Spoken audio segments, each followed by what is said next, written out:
the last thing we need is yet another brand of toothpaste, yet another brand of toilet paper. We don't need any more consumption.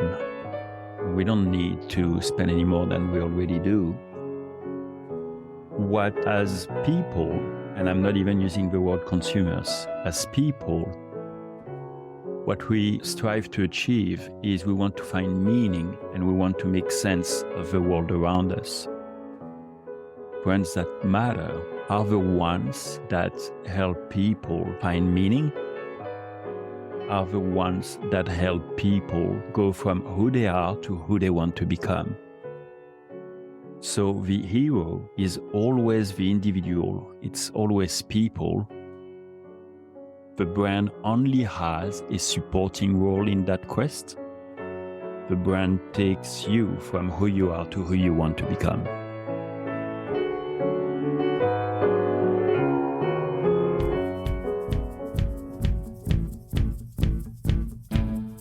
Packaging design should seduce, inform, and even save the planet.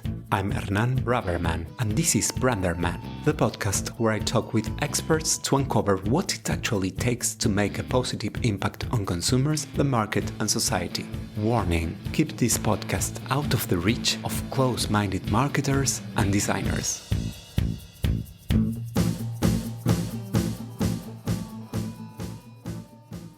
Before the interview, let me introduce my design agency. Brands with purpose. Human, agile, honest brands that leave no one indifferent. Tridimage creates and revitalizes brands to imagine and shape the future. Tridimage, the branding and packaging design agency for bold brands.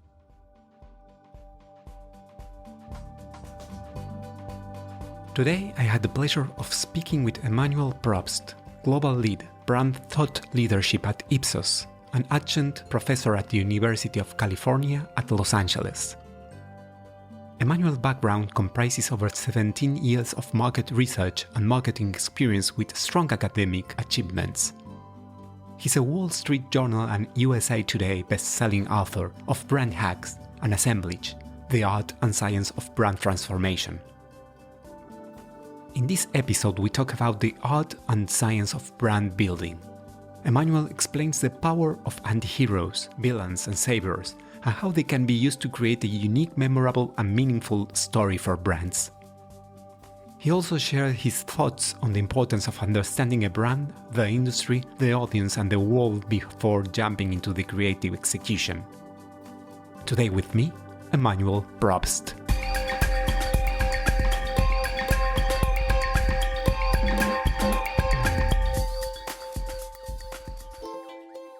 Each of us is a container of ideas, projects, and dreams. However, we can't read the label when we are inside the jar. What do you think your label says, or what would you like it to say? Oh, fantastic question. I think my label says inspiring and optimistic. Great. Have you been all your life optimistic? No, actually, I haven't been always optimistic, and certainly not always optimistic about the role of marketing.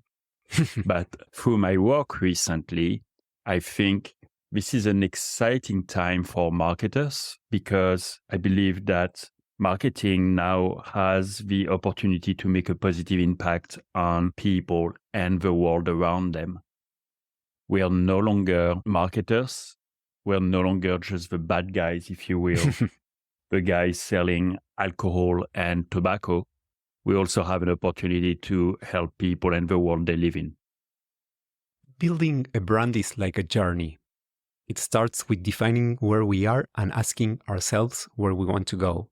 What was the path that led you as a French guy from studying marketing in the UK to becoming global lead brand thought leadership at Ipsos based in LA? Yeah, that's another great question. The leitmotif over all these years has been, I'm curious about people. I'm curious to understand, to discover why people do what they do. that hasn't changed ever since I started in the industry in 2004. So I'm going on almost 20 years now. And that is what keeps me up at night in a good way. What has led me to move from data collection through copy testing and advertising effectiveness and brand guidance and brand strategy is really this appetite to understand the world around me. And I do the same thing through my teaching at UCLA. I try to give back through my writing.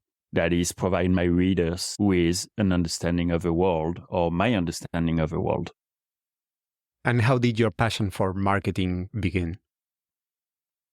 It has always been, I think. As a teenager, I was very excited with advertising. And I also was doing a lot of photographs myself. I was doing black and white photography. And so this focus, this passion for advertising then translated into market research, if you will. I was always compelled with the output, that is the image, the photograph, the picture. And over time, I developed a passion for understanding how do we get to this? How do we get to that outcome? And looking back on your journey, what is the most valuable lesson you have learned? What advice would you give to your younger self? Oh, the advice I will give to my younger self is to enjoy the journey. That is, I'm still building every day, but I spent a lot of time and effort building my thinking and, frankly, building my resume, if you will. Too often I did this at the expense of the excitement of the moment. There is no point chasing some distant dream if we don't enjoy the journey on getting there. And so that's something I'm trying to do differently these days. That is to enjoy what I have and enjoy what I'm doing in the moment and not solely obsess about where I think I should be at in 3 years or 5 years from today. What are the best and the most difficult parts of being a global leader within a major marketing research company? The best part is the diversity of the people I meet and the diversity of the brands I work with. It's the magic of these interactions with people from very different cultures, from very different walks of life. The most challenging part, which is also the most compelling, is to adapt to different environments and different culture and to share content, the same big idea across different markets, knowing that, again, different people react very differently to different formats. So what I mean by this is when I present at an event in Los Angeles, I know that this presentation must be about 35 minutes and very punchy with a lot of case studies, or else I'm going to lose the audience. Earlier this week, I was in Amsterdam giving a presentation on the exact same topic. And there I could expand on almost an hour presentation with a 15-20 minutes Q&A. And in contrast, we did an event in Cannes at the International Festival of Creativity at Cannes Lions. And that format was on the stage in a villa over cocktails with a large screen and with some rapid fire punchlines and questions. So the key challenge, but again, what makes the job exciting is to adapt to these different environments, different formats, different audience groups, different cultures, and find what is going to resonate best and, of course, deliver a consistent message across the board. Interesting. And what is the research tactic that has worked for you time and time again? Yeah, when I show up somewhere, I always show up 1 or 2 days in advance so that I can get a feel for what's going on in the local market. In an ideal world, which is what I did earlier this week, for example, but I also take pictures of what I see on the ground and integrate those pictures into my presentation. So it makes it very fresh, very relevant to the audience to tell people, this is what I came across yesterday, literally yesterday. I took that pic yesterday, as well as bringing to my audiences some more global and more niche examples, case studies, if you will. It's a diversity of big case studies, big brands everyone knows. Think of the likes of Levi's and Airbnb, and some very local examples, and then some challenger brands, some underdogs, if you will. Emmanuel, what do you think of the marketer you are when you look in the mirror? I try to be humble about what we do. That is, I provide people with a perspective on how to build brands that succeed. I provide my readers of my books with a perspective on what the world is like and what you can do to succeed in this world. However, I don't pretend to have the ultimate solution. I don't have the arrogance to say, this is my way or the highway, to say this is the only way to succeed. I think brands and consumers are way more complex than this, that specific strategies may work for a given brand or a given market or towards a given audience, but it is not one size fits all. I make a point at reading people that I tend to disagree with, or I make a point at reading publications from all perspectives, really to have that diversity of point of views and be humble about all that. Let's start with an easy question. Why do we need brands? Well, we need brands to distinguish products one from another, and we need brands to know what to choose, to know what product, who to trust. Brands are not limited to products. Brands also apply to politicians, they apply to universities, they apply to cities, they apply to industries as a whole. And that's why you're likely to be more compelled with or trust a movie that is made in Hollywood more so than if it was made in Iceland. There is no disrespect for the great people of Iceland. And that is why you are going to trust Yale, Harvard, and UCLA more so that you trust some sort of random online university. I'm simply illustrating here how people, universities, cities, and whole industries obey to the principles of branding and not just products. Why do you consider that brands that succeed are the ones that help us find meaning? We're overwhelmed with brands and with marketing. The last thing we need is yet another brand of toothpaste, yet another brand of toilet paper. That's pretty useless. We don't need any more consumption. We don't need to spend any more than we already do. What, as people, and I'm not even using the word consumers, as people, what we strive to achieve is we want to find meaning and we want to make sense of the world around us. Brands that succeed, brands that matter, are the ones that help people find meaning and are the ones that help people go from who they are to who they want to become. So the hero is always the individual. It's always people. The brand only has a supporting role in that quest. The brand takes you from who you are to who you want to become. What inspired you to write Assemblage, the art and science of brand transformation? Yeah, it's exactly this. It's this thinking that brands can no longer just sell products. Brands must also make a positive impact on people and the world around us. It is the optimism, as we said when we started this conversation, the optimism that marketing can make a positive impact on people and can make a positive impact on businesses and society, whereby marketing and marketers and therefore readers of my books can sell more products, of course, that's important, create brands that are distinctive and differentiated, and also support the economy, make a positive impact on sustainability and environmental issues, make a positive impact on people through training and development, and so on and so forth. The subtitle of your book is The Art and Science of Brand Transformation. Why do you consider that brand building is both an art and a science?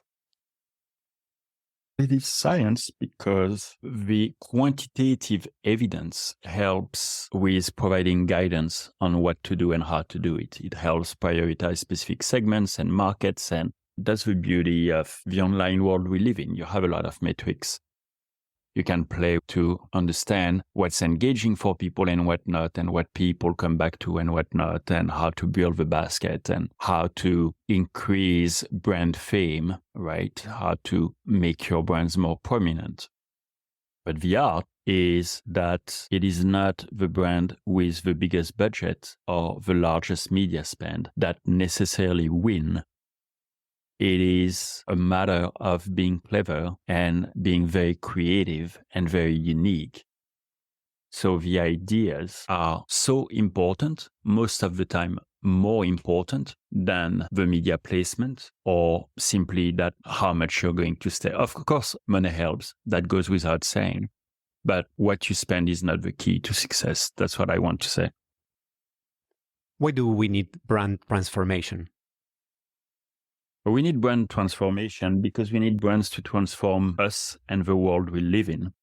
So brands can do that on different levels. Brands can transform you, the individual, and again, take you from who you are to who you want to become. So in that regard, brands support your personal identity project. Brands can also transform your world, that is your local community, the world you live in.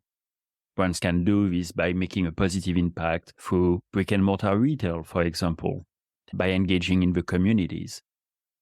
Brands can also transform the world at large, and brands can do so by making a positive impact on the environment. Brands can do so by supporting the arts and creativity and demonstrating the arts and creativity themselves. Brands can also encourage people to engage in responsible consumerism. And what I mean by this is keep products longer, give these products a second life instead of disposing of products. And that has to do with implementing upcycling and recycling and circular economy. Those are the three main ways in which brands can transform people and the world around them. Why do you use the term assemblage as a metaphor for building successful brands? So assemblage is terminology that is borrowed from the world of winemaking. That is, when we make a wine or when we make a brandy or whiskey or bourbon, we do so by combining, so by assembling dozens of samples, sometimes more than 100 samples from different barrels and different aging processes and different grapes and different methods. The assembler, the winemaker, must pick and choose what works best for this assemblage.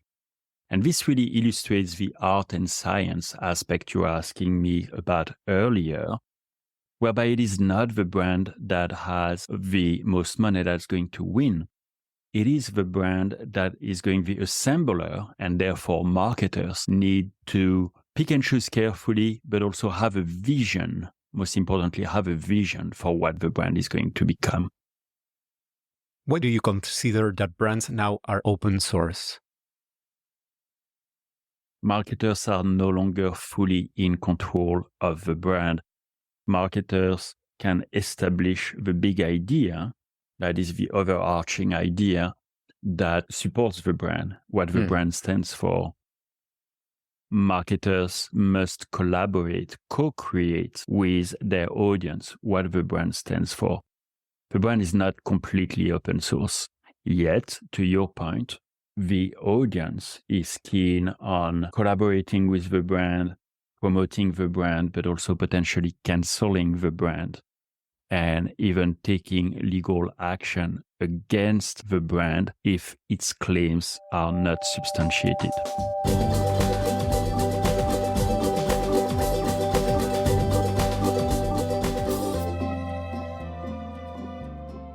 Brands can no longer force-feed us a plethora of products we don't need.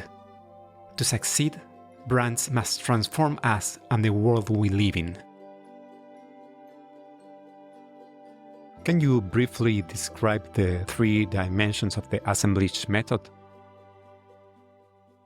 The Assemblage method is really about creating brands that transform people, so the individual, the world they live in, that is how brands can transform my world, and the world around us, how brands can transform the world. That really refers to what we discussed before. So how brands can transform me, how brands can support my real self, who I really am, my digital self, who I appear to be on social media and online, and my virtual self, who I appear to be through avatars. And also it's about supporting me entering a personal relationship with people. So it's not just business, it's also personal. That's the first step. The second step is to engage. That's exactly what you described, really, is to engage in co-creating brand with people. And the last step is to make this positive impact on the world through responsible consumerism, upcycling, recycling, the circular economy, and also recognize that citizens and brands are activists. And what I mean by this is that brands make an impact and take a stance on important social and economical and societal issues. How can successful brands harness archetypes to make the consumer triumphant? In advertising, we often rely on the archetype of the hero. That's interesting and successful. However, a shortcoming is a hero is not necessarily very relatable. It's inspiring and aspiring, but it's not relatable. What I mean by this is most of us cannot jump from one building to another like Superman and Batman do. So the archetypes that are interesting in my point of view are anti-heroes, villains, and saviors. Anti-heroes are relatable because they can achieve something that is heroic, yet they're flawed. And they wrestle with themselves. And we will side, we consumers, we listeners, will side with the anti-hero as long as she or he is trying to improve. And then they're pathetic in their own ways, and villains are not threatening to our sense of selves. As such, they are very relatable. And the saviors are the ones that are here when the world is in trouble. The saviors are always inspiring because, simply put, they get you out of trouble. So in a nutshell, those archetypes of anti-heroes, villains, and saviors show as much, if not more potential. I would argue more potential because they're more relatable than the traditional archetype of the hero in advertising. Interesting. And do you think storytelling is important in brand building? So storytelling is important in brand building, whereby the product in and of itself doesn't mean much. A product is made of features and benefits. The storytelling is what helps create a perception for the brand and for the product. And with that said, it cannot just be a narrative. Be careful about delivering a message that is digestible, simple, clear, and authentic. Why do you consider that consumption is ritualistic? What is the role of package in shaping those rituals? Yeah, so in an ideal world, brand leaders would establish ritual, and a ritual basically has a sacred meaning whereby you consume the product and you orchestrate the consumption of the product in a way that feels somewhat sacred or meaningful and important, if not sacred in the religious sense of the term. To your point, the role of the packaging here is going to instill the ritual. So let's take an example with Ferrero. When you eat Ferrero, the way you unwrap the aluminum around the chocolate, that's part of a ritual. Or an example would be Corona beer. Yeah. Part of that ritual is going to be to drink it with a lime and to put a lime in the bottle. Those are great examples of successful rituals. And what I mean by this is they help differentiate the brand. This is not something as a consumer you can do with any other brand. So they help also develop loyalty for the brand in the long run. In an age where consumers are empowered to co-create brands with marketers, How can brands become trusted sources? That's the great news. Brands have the opportunity to inform and to educate their audience. They can become a trusted source of information. At Ipsos, we just conducted extensive research, and we see that people are often, in most markets, more likely to trust brands to educate them, to provide them with information, than they are likely to trust the government or the media. That's what I mean by saying I'm optimistic about the role of marketing and advertising for years to come. That is because our industry has this opportunity to make a positive impact and provide people with information, of course, about the brand and the product, but also about specific conditions. Brands can do the right thing, make a positive impact, and provide people with valuable, important information. According to your view, what would you say are the 3 most useful changes that marketers can make to transform their brands? The first and foremost, what's most important is they need to get out of the boardroom and stop tweeting, close the laptop, take a field trip to the closest shopping mall, to the closest coffee shop, which really doesn't have to be Starbucks, talk with students, talk with younger generations, talk with their kids if they have kids, simply pause and witness the world around them. Because in my experience, many of the campaigns that fail is very often because marketers were bubbled and did not take into account the world around them. What would designers learn from reading your Assemblage book? Designers will learn what are the important social, personal, and cultural attributes that they need to integrate when designing a product. So designers will learn how to design products, not that will be successful and make an impact next week, but create designs that will support brands and be distinctive for years to come. Emmanuel, I have a proposal for you. Let's play a game. As you are aware, a table tennis table is often found in creative studios. So here how it works. I will ask you a series of quick questions, and you will need to choose between 2 concepts. If you would like, you can also explain your reasoning behind each choice. Are you ready for BRANDERMAN ping pong? Okay, let's do that. I am a market strategist or I am a market researcher? I'm a market strategist. A marketing conference or a branding conference? A marketing conference. Qualitative or quantitative? Qualitative. Focus groups or gut feelings? Focus groups. Conceptualization or execution? Execution. Research for a big established brand or for a small emerging brand? Small emerging brand. Because I like to side with the underdog.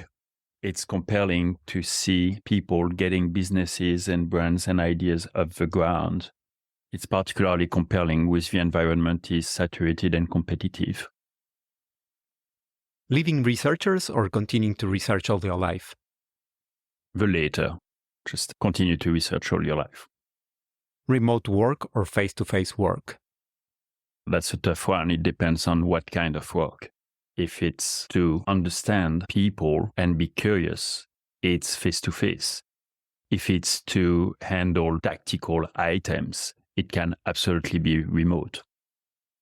A collaboration with another marketer, creative, or agency that you would like to do? Oh, I'd love to collaborate with an agency on trends and forecasts. And finally, great market researchers are born or great market researchers are made? Definitely they're made. I've been in the industry almost 20 years, and I've sincerely never met a market researcher who was born a market researcher. People might be born with a talent for creativity. They might be born curious, absolutely. They might be born with an appetite for knowledge. However, the techniques and the methods, all this, it needs to be taught. How can we bridge the gap between market research and design? With better market research that focuses on the design and not on complex analytics. Market research is often, to this day, too complicated, too sophisticated sometimes. I think it's fine to perform some advanced analytics and to use very sophisticated methodologies. However, the output needs to be clear, concise, simple enough to understand for the audience. What are the few things that you think package designers need to know about understanding brands that would make their projects more successful? Package designers need to understand what is the brand aiming at, what is the brand trying to become, what does the brand stand for, and then select the right fonts and colors and combinations. That's great, but before working too much, if you will, on the creative execution, to understand the brand, the industry, the audience, the world the brand is trying to be part of, the territory the brand is trying to own. And from there, create packages and designs that will support this goal. Is there anything on your radar that has the potential to revolutionize our industry? How do you imagine the term package design will evolve? Obviously, artificial intelligence is going to greatly impact the industry. It is not a matter of will we resist or adopt artificial intelligence, because you have to lean in, you have to adopt artificial intelligence, or else other people will do and steal your job. It is a matter of harnessing artificial intelligence to certainly not replace, but support the work designers are doing. What I mean by this is artificial intelligence, for example, can help test creative executions at scale. So can help also mine data to find, to tease out successful packaging that has been created in the past, for example. But I don't see artificial intelligence as replacing the creativity in and of itself. And that's because the bot only does what you tell it to do. If you could wave a magic wand and fix 2 or 3 things in the marketing industry that would help you sleep better at night, what would that look like? I wish I could fix this entire mess of digital advertising that is so fragmented and so hard to measure. And candidly, often very wasteful. I wish advertising would be of better quality and less quantity. Where do you feel you have a different opinion than most of your colleagues? I think on artificial intelligence, I have a different opinion than a lot of, maybe not my colleagues, but my peers. Okay. I keep reading articles about how many jobs artificial intelligence is going to kill, and which is, by the way, I'm not arguing here. I think that artificial intelligence is going to replace the most menial, the most tactical tasks. Yet, again, I think it presents great designers, great copywriters with an opportunity to thrive, more so than a threat. How do you try to disrupt yourself in a world that is constantly changing? I push myself, I force myself doing new things. So that's how, for example, I experiment and I use artificial intelligence literally every day. Mm. So that's what's disruptive, is to push yourself outside of your comfort zone and experiment with things that you're not familiar with and sometimes not necessarily initially excited about. If you could spend a day in the mind of another marketer, who would it be and why? I will go with Spike Lee, who created multiple ads for Nike, and in particular just presented in Cannes his latest to celebrate 50 years of Nike shoes.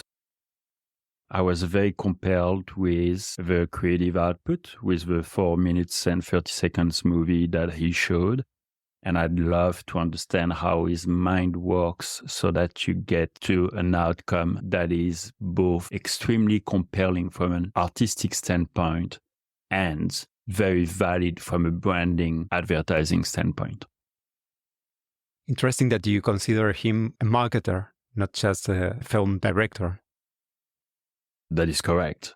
And in a way, that might be a definition of a good marketer, is to be a creator first, to create in support of a brand and a product, to, once again, start with the big idea and the creativity in order to support the brand and not the other way around.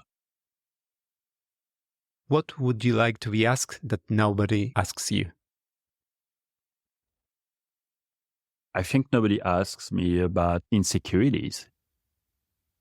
What I'm worried about in this process, in the work we do for clients or in writing books. Interesting. Do you mean imposter syndrome, for example? That one, I don't have a huge problem with this. I think that all books and all movies and all songs are, again, an assemblage of everything else you hear and you listen to and you taste. The imposter syndrome is impacting me too much. I guess sometimes it's just scary to think, will I ever get enough ideas? And am I always going to get some new ideas? Will I be able to live up to expectations? So Assemblage just won 4 awards in different categories from Axiom and from other places. The book received also very strong endorsements from the likes of Jonah Berger and Martin Lindstrom and Wow. David Aker and Rory Sutherland and so on and so forth. Of course, the question is, will my next book resonate as well with our industry leaders and the publishing industry in particular and readers in general? So in a way, it puts a lot of pressure and a lot of questioning. What is the most important thing on your to-do list for your professional life? To write another book? Yeah. That's the answer. Yeah. Emmanuel, thank you for this fantastic conversation and for inspiring us to be creative, to try new things and take risks. Assemblage, as you write in your book, is a French word describing the art and science of blending different devices to create a cognac. You are definitively a master blender that is helping us to distill better brands. Thank you so much for your time, Hernan. Thank you for having me on the show. I hope you have enjoyed this conversation as much as I did. You can check the episode notes for all the relevant links.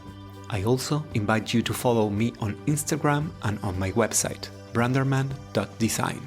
Follow the podcast in your favorite app so you don't miss the next episode of Branderman, the podcast where we try to uncover how to make a positive impact on consumers, the market, and society through package design.